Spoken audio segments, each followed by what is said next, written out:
د نیوز پریس چینل لیدونکو سلام ستړي مشي په موکړی څو مهمو خبرونو ته کرنې وزارت وايي روان کال په هیواد کې د املوکو حاصلات له 2500 میټریک ټنو اوختي.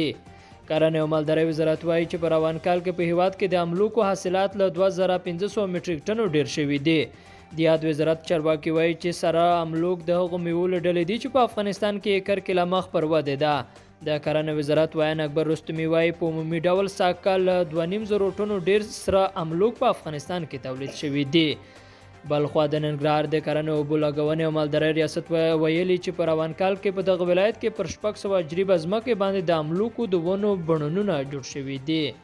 د افغان سولې لپاره د امریکا خاص استازی زلمای خلیلزاد اسلام آباد ته رسیدلی او هلته د پوځ له مشر قمر جاوید باجوا سره د افغان سولې په تړاو بحث او خبرې کړې دي. ټاکل شوې ده چې خلیلزاد له اسلام آباد څخه کابل ته راشي.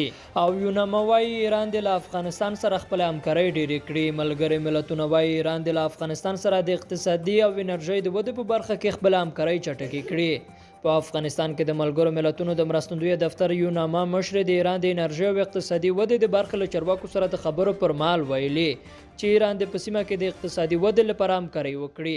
یوناما ټینګار کړی چې ایران کولی شي له افغانستان سره د اقتصادي ودې، ترانزیت، سوداګرۍ او انرژۍ د تولید په برخه کې پراخه همکاري وکړي او اوسنۍ همکارۍ باید چټکې کړل شي. ایران هم ژمنه کړې چې دوی په افغانستان کې په بیلو برخو کې د ودې او پرمختګ لپاره همکاري کوي. لیدونکو له ملتیا مننه، ښې چارې.